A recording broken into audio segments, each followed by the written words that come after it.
ನಾನಾ ಭಕ್ತಿ ವೈರಾಗ್ಯ ಯೂಟ್ಯೂಬ್ ಚಾನಲ್ಗೆ ತಮ್ಮೆಲ್ಲರಿಗೂ ಆತ್ಮೀಯವಾದ ಸ್ವಾಗತ. ಎಲ್ಲರಿಗೂ ಪರಾಭವ ಸಂವತ್ಸರದ ಶುಭಾಶಯಗಳು.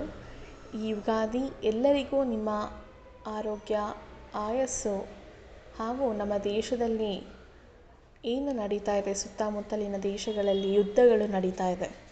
ಆ ಯುದ್ಧಗಳಿಂದ ನಮ್ಮ ಸನಾತನ ಧರ್ಮವನ್ನು ಹಾಗೂ ನಮ್ಮ ಭರತ ಖಂಡದ ಎಲ್ಲ ಪ್ರಜೆಗಳನ್ನು ಸುರಕ್ಷಿತವಾಗಿ ಇಡಲಿ, ಹಾಗೂ ಬೆಳೆ ಮತ್ತು ಮಳೆ ಚೆನ್ನಾಗಿ ಆಗಲಿ, ಸುಭಿಕ್ಷವಾಗಿ ಈ ವರ್ಷ ಇರಲಿ, ಎಲ್ಲರ ಪಾಲಿಗೂ ಅವರ ಇಚ್ಛೆಯನ್ನು ನೆರವೇರಿಸಲಿ ಅಂತ ಹೇಳ್ತಾ ಈ ಒಂದು ಯುಗಾದಿ ಹಬ್ಬದ ಶುಭಾಶಯಗಳನ್ನು ಹೇಳ್ತಾ ಇದ್ದೀನಿ.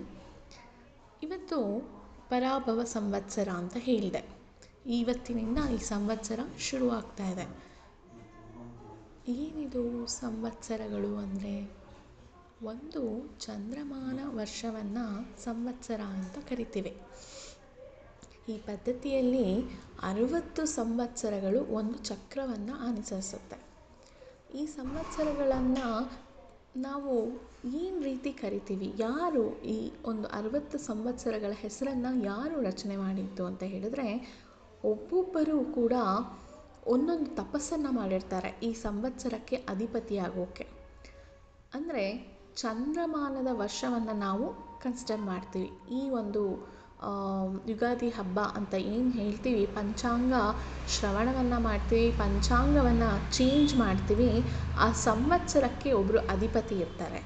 ಈ ವರ್ಷಕ್ಕೆ, ಈ ಸಂವತ್ಸರಕ್ಕೆ ಯಾರು ಅಧಿಪತಿ ಇದ್ದಾರೆ ಅಂದರೆ ಪರಾಭವ ಸಂವತ್ಸರ ಅಂತ ಕರಿತೀವಿ. ಪರಾಭವ ಎಂಬ ಒಬ್ಬ ರಾಜ ಅಥವಾ ಏನಾಗಿದ್ದ ಅವನು ಭಗವಂತನಲ್ಲಿ ಪ್ರಾರ್ಥನೆಯನ್ನು ಮಾಡಿ ಘೋರ ತಪಸ್ಸನ್ನು ಮಾಡಿ ಈ ಒಂದು ಸಂವತ್ಸರಕ್ಕೆ ಅವನು ಅಧಿಪತಿ ಆಗಿರ್ತಾನೆ.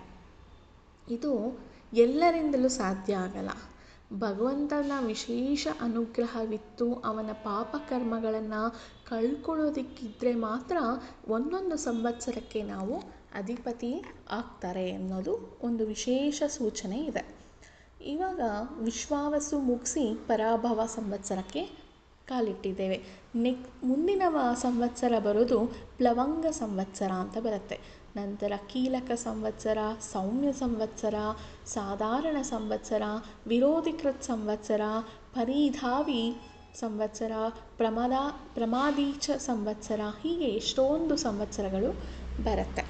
ಇದು ಸಂವತ್ಸರ ಅಂದಾಗ ಚಾಂದ್ರಮಾನ ವರ್ಷವನ್ನು ನಾವು ಸಂವತ್ಸರ ಅಂತ ಕರಿತೇವೆ. ಈ ಪದ್ಧತಿಯಲ್ಲಿ 60 ಸಂವತ್ಸರಗಳು ಒಂದು ಕಾಲಚಕ್ರವನ್ನು ಅಂದರೆ ಒಂದು ಚಕ್ರವನ್ನು ಅನುಸರಿಸುತ್ತೇವೆ. ಈ ಸಂವತ್ಸರಗಳು ಪ್ರಭವ, ವಿಭವ, ಶುಕ್ಲ ಇತ್ಯಾದಿ ಹೆಸರುಗಳಿಂದ ಗುರುತಿಸಲ್ಪಡುವ ಮೊದಲನೆಯ ಸಂವತ್ಸರವು ಪ್ರಭವ ಅಂತ ಕರಿತೇವೆ. ಕಡೆಯ 60ನೇ ಸಂವತ್ಸರವನ್ನು ಕ್ಷಯ ಅಥವಾ ಅಕ್ಷಯ ಅಂತ ಕರಿತೇವೆ. ಅಂದರೆ ಬೃಹಸ್ಪತಿ ಗುರುಗ್ರಹವು ಒಂದು ಪ್ರದಕ್ಷಿಣೆ ಮುಗಿಸಲು ಸುಮಾರು 12 ವರ್ಷಗಳ ಕಾಲಾವಧಿ ಬೇಕಾಗತ್ತೆ. ಇದನ್ನು ಬಾರ್ಹಸ್ಪತ್ಯ ಅಂತ ಕರಿತೀವಿ. ಬಾರ್ಹಸ್ಪತ್ಯ ಯುಗ ಅಂತ ಕರಿತೀವಿ. ಇಂತಹ 5 ಬೃಹಸ್ಪತ್ಯ ಯುಗಗಳ ಒಟ್ಟು ಕಾಲಾವಧಿ 60 ವರ್ಷಗಳ ಒಂದು ಚಕ್ರಕ್ಕೆ ಅಷ್ಟು ಸಂವತ್ಸರಗಳೆಂದು ನಾವು ಪರಿಗಣಿಸ್ಬೋದು ಅಂತ ಹೇಳ್ತಾರೆ. ಎಷ್ಟು ಲೆಕ್ಕಾಚಾರಗಳಿವೆ. ಒಂದೊಂದು ಕಾಲಘಟ್ಟಕ್ಕೂ ಒಂದೊಂದು ಪ್ರಕೃತಿಯ ಒಂದು ಅದನ್ನು ತಿಳ್ಕೋಬೇಕಂದ್ರೆ ಅದಕ್ಕೆ ಎಷ್ಟು ಚೆನ್ನಾಗಿ ಅವ್ರು ತಿಳಿಸಿದ್ದಾರೆ ನೋಡಿ. ಬಾರ್ಹಸ್ಪತ್ಯ ಯುಗ ಅದು 5 ಯುಗಗಳು ಅಂದರೆ ಒಟ್ಟು ಕಾಲಾವಧಿ 60 ವರ್ಷಗಳ ಒಂದು ಚಕ್ರಕ್ಕೆ ಅಷ್ಟು ಸಂವತ್ಸರಗಳಿಂದ ಪರಿಗಣಿಸ್ತೀವಿ ಅಂತಲೇ ಹೇಳ್ಬೋದು. ಯಾವ್ಯಾವುದಿರ್ಬೋದು ಸಂವತ್ಸರಗಳು? ಪ್ರಭವ, ವಿಭವ, ಶುಕ್ಲ, ಪ್ರಮೋದಿತ, ಪ್ರಜೋತ್ಪತ್ತಿ, ಅಂಗಿರಸ, ಶ್ರೀಮುಖ, ಭಾವ, ಯುವ, ಧಾತು, ಈಶ್ವರ, ಭೂಧಾನ್ಯ, ಪ್ರಮಾದಿ, ವಿಕ್ರಮ, ವೃಷ, ಚಿತ್ರಭಾನು, ಸ್ವಭಾನು, ಧಾರಣ, ಪಾರ್ಥಿವ, ವ್ಯಯ, ಸರ್ದಜಿತ್, ಸರ್ವಧಾರಿ, ವಿರೋಧಿ, ವಿಕೃತಿ, ಖರ, ನಂದನ, ವಿಜಯ, ಜಯ, ಮನ್ಮಥ, ಧುರ್ಮುಖಿ, ಹೇ ವಿಳಂಬಿ, ವಿಕಾರಿ, ಶಾರ್ವರಿ, ಪ್ಲವ, ಶುಭಕೃತ್, ಶೋಭಕೃತ್, ಕ್ರೋಧಿ, ವಿಶ್ವಾವಸು, ಪರಾಭವ.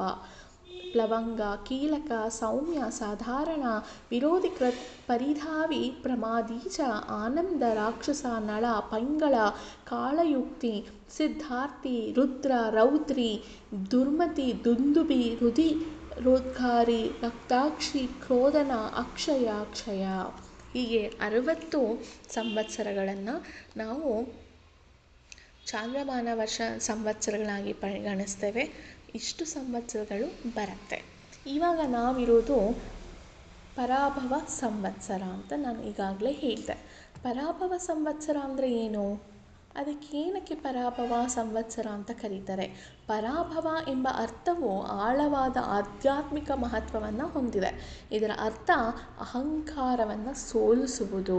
ಹಾಗೆ ಅಹಂಕಾರದ ಸೋಲು ಅಥವಾ ಹೆಚ್ಚು ನಿಖರವಾಗಿ ಸುಳ್ಳು ಗುರುತಿನ ವಿಸರ್ಜನೆ.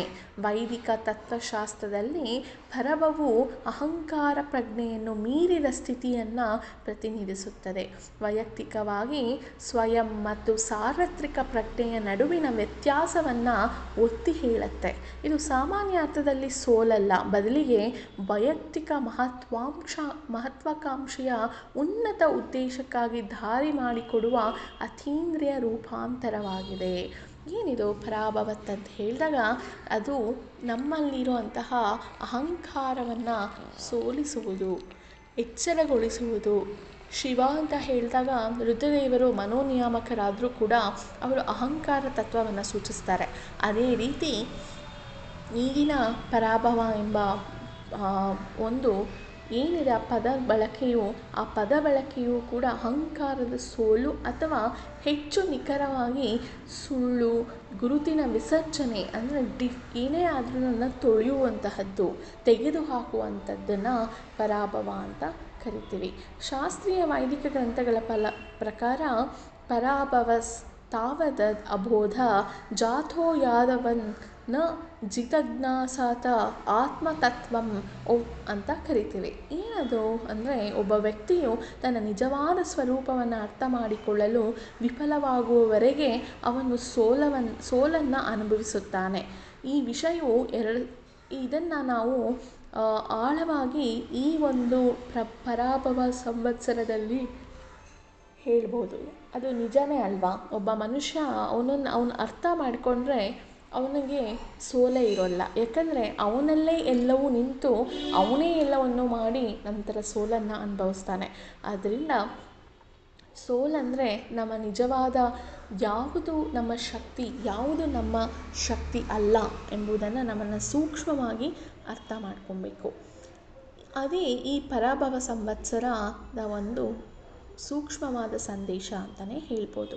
ಇಲ್ಲಿ ಪರಾಭವ ಸಂವತ್ಸರದ ಒಂದು ಏನಾಗಿದೆ, ಇದರದ್ದು ಆಳ್ವಿಕೆ ಯಾರಾಗಿದ್ದಾರೆ ಅಂತ ಹೇಳಿದ್ರೆ, ವೈದಿಕ ಒಂದು ಶಾಸ್ತ್ರಗಳ ಪ್ರಕಾರ 9 ಆಡಳಾತ್ಮಿಕ ಪಾತ್ರಗಳನ್ನು 9 ಗ್ರಹಗಳು ಮಾಡ್ತಾರೆ.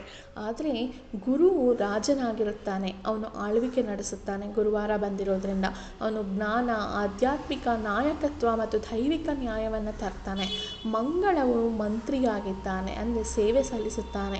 ಇದು ನೀತಿವಂತ ಕ್ರಿಯೆ, ಧೈರ್ಯ, ಧರ್ಮದ ರಕ್ಷಣೆಯನ್ನು ಪ್ರತಿನಿಧಿಸುತ್ತದೆ.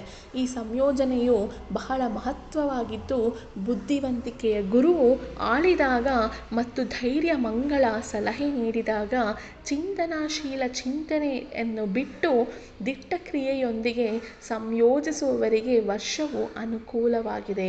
ಅಂದರೆ ಗುರುವಿನಂತೆಯೇ ಒಂದು ಗುರು ಮಾರ್ಗದರ್ಶನದ ಜೊತೆಗೆ ನಮ್ಮ ಧೈರ್ಯ ಜೊತೆಗೂಡಿದ್ರೆ ಜೀವನವು ಉನ್ನತವಾದ ಮಟ್ಟಕ್ಕೆ ತೆಗೆದುಕೊಂಡು ಹೋಗ್ಬೋದು ಅನ್ನೋದಕ್ಕೆ ಈ ಒಂದು ಪರಾಭವ ಸಂವತ್ಸರದಲ್ಲಿ ಈ ಒಂದು ವ್ಯವಸ್ಥೆ ಬಂದಿದೆ. ಆದ್ದರಿಂದ ಬುದ್ಧಿವಂತಿಕೆಯಿಂದ ಕೂಡಿದ ಧೈರ್ಯ, ತಾಳ್ಮೆಯಿಂದ ಸಮತೋಲಿನ ಕ್ರಿಯೆಗೆ ಮತ್ತು ಆಕ್ರಮಣಶೀಲತೆಗಿಂತ ಶಿಸ್ತಿನ ಮೂಲಕ ವ್ಯಕ್ತಪಡಿಸಿದ ಶಕ್ತಿಯನ್ನು ಬಯಸುತ್ತಾರೆ. ಇದನ್ನು ನಾವು ಎಲ್ಲರೂ ಕೂಡ ಅನುಸರಿಸ್ಕೋಬೇಕು. ನಂತರ ಎಲ್ಲರೂ ಕೂಡ ತಮ್ಮ ತಮ್ಮ ಇಷ್ಟದ ದೇವತೆಗಳಿಗೆ, ಇವತ್ತು ಗುರುವಾರ ಬಂದಿರೋದ್ರಿಂದ ರಾಯರಿಗೆ, ದಕ್ಷಿಣಾಮೂರ್ತಿಗೆ ಹಾಗೂ ಶಿರಡಿ ಸಾಯಿಬಾಬಾಗೆ, ಗುರು ದತ್ತಾತ್ರೇಯರಿಗೆ ಪೂಜೆಯನ್ನು ಮಾಡ್ಕೊಂಡು ಹೋಗ್ತೀರಾ. ಇದು ಯಾವ ವಾರ ಬಂದಿದೆ ಅಂತ ಮುಖ್ಯ ಅಲ್ಲ, ಅವರು ಯಾವ ಸಂದೇಶವನ್ನು ಲೋಕಕ್ಕೆ ಕೊಟ್ಟಿದ್ದಾರೆ, ನಾವು ಅದನ್ನು ಹೇಗೆ ನಾವು ಅದನ್ನು ಪರಿಗಣಿಸಿ ನಮ್ಮ ಜೀವನದಲ್ಲಿ ಅಳವಡಿಸಿ ಮುಂದೆ ಸಾಗೋದನ್ನು ಪರಾಭವ ಸಂವತ್ಸರ, ನಮ್ಮಲ್ಲಿರುವಂತಹ ಈಗೋ ಅಂದರೆ ಅಹಂಕಾರವನ್ನು ತೆಗೆದುಹಾಕಿ ನಮ್ಮನ್ನು ನಾವು ಅರಿತು ಬಾಳುವುದೇ ಪರಾಭವ ಸಂವತ್ಸರದ ಒಂದು ಮುಖ್ಯ ಉದ್ದೇಶ ಆಗಿದೆ. ಆದ್ದರಿಂದ ಎಲ್ಲರೂ ಕೂಡ ಸುಖ, ಶಾಂತಿ, ನೆಮ್ಮದಿ, ಆರೋಗ್ಯದಿಂದ ನಮ್ಮ ದೇಶವು ಸುರಕ್ಷಿತವಾಗಿರಲಿ. ನಮ್ಮ ದೇಶವನ್ನು ಆಳ್ತಿರುವಂತಹ ರಾಜನಾದ ಪ್ರಧಾನಮಂತ್ರಿಗಳಿಗೆ ಉನ್ನತವಾದ ಆರೋಗ್ಯ ಆಯಸ್ಸನ್ನು ಕೊಡಲಿ. ನಮ್ಮನ್ನು ಕಾಯುತ್ತಿರುವಂತಹ ಯೋಧರಿಗೆ ಇನ್ನಷ್ಟು ಶಕ್ತಿಯನ್ನು ತುಂಬಲಿ. ಯಾಕಂದರೆ ಮಂಗಳ ಗ್ರಹವು ಇಲ್ಲಿ ಮಂತ್ರಿಯಾಗಿದ್ದಾರೆ, ಗುರುವು ರಾಜನಾಗಿದ್ದಾರೆ.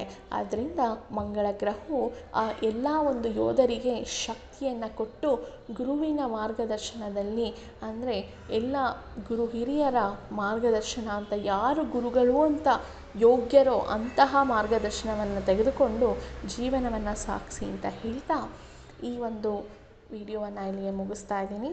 ಎಲ್ಲರಿಗೂ ಕೂಡ ಯುಗಾದಿ ಹಬ್ಬದ ಹಾರ್ದಿಕ ಶುಭಾಶಯಗಳು. ಮುಂದಿನ ವಿಡಿಯೋದಲ್ಲಿ ಸಿಗ್ತೀನಿ. ಅಲ್ಲಿವರೆಗೂ ನಮಸ್ಕಾರ.